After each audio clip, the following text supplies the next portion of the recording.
Alright, we're gonna talk about how to paint this pattern of camo. If you're like me and you're not real artistic and everything, this is how I used to paint camo. Put some swooshes in it. Call it good. Yeah, it's camo, but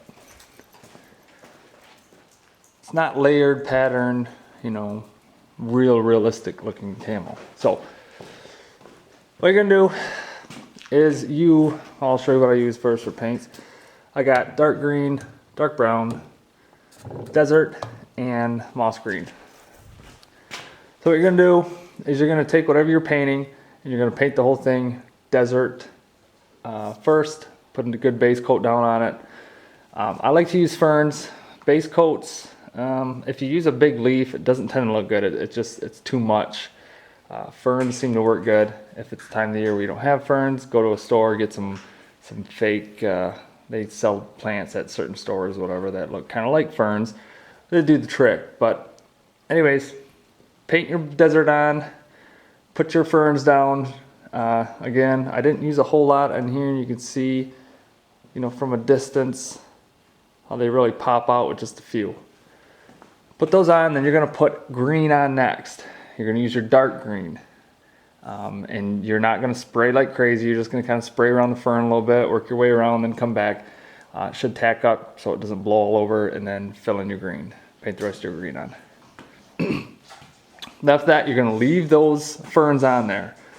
We're not airbrushing, so we're gonna have overspray with spray paint cans. So you wanna leave those on there, otherwise you will get blow by on it, and it won't look as good. So after you get that green on there, then you're gonna take your leaves. Small leaves work the best. You can see small leaves, how good they look, as opposed to a big leaf. Ferns as well, you can use some weed grass. See there, that seems to work the best. And you know, put some leaves in with some ferns, whatever design you want. Then go ahead and again, you're gonna use the dark brown, but you're not gonna spray like crazy. You're just gonna spot spray it, get it in there, and then go through and fill your brown in the rest of the way. So we've done the desert, then we've put our other foliage on, did green, and then our next thing is this moss green highlights that you see. Kind of gives it, just makes it pop out a little bit, kind of gives it a 3D effect. A moonlight in the background, whatever, however you want to see it.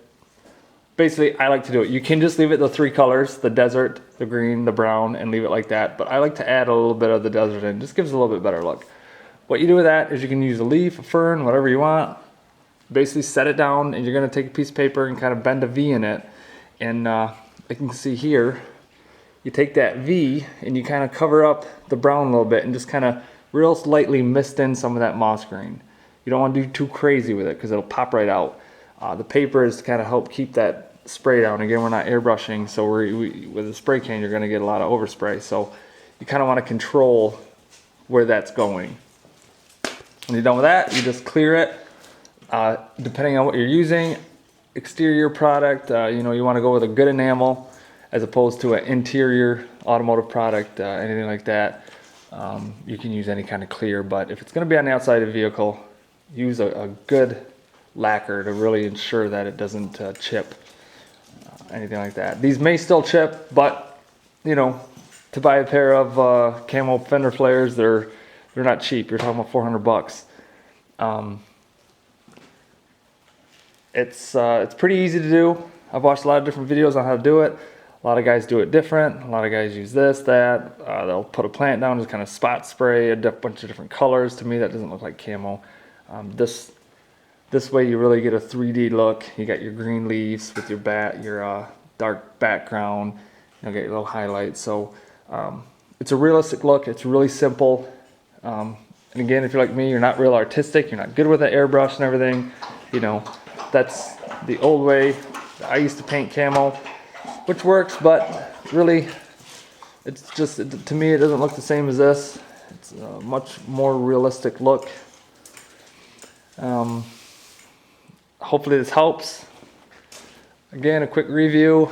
Put your desert on, put your foliage on, spray your green on, leave that foliage on, then put more foliage on, then put your brown on, leave that on, then mist in your moss, whatever colors you want. If you want a girl camo, you can change the desert to a pink, a light pink. I've done that for my daughter's room. It looked pretty good. Or you can even do the brown and change that to a pink. And then again, if you want to keep the desert there, just change up the colors. Fog in a little bit of pink with brown to switch it up. You can get creative with it. It's really simple. Once you do a few things, you'll start learning how to overlap and lay things out. When you're done, this thing should be covered in foliage, basically. That's the layering of it. Again, we're not airbrushing, so you got to kind of leave it on there so that you don't get too much overspray going on. But hopefully this helps. If this pattern's for you, then cool. If not, don't blame you. Each his own. But hopefully this helps you paint. If you like it and you need to see a step-by-step, let me know. I'll see if I can throw something together and show step-by-step. But that should be easy enough to do this way without seeing step-by-step. Hopefully I explained it well enough. All right, good luck.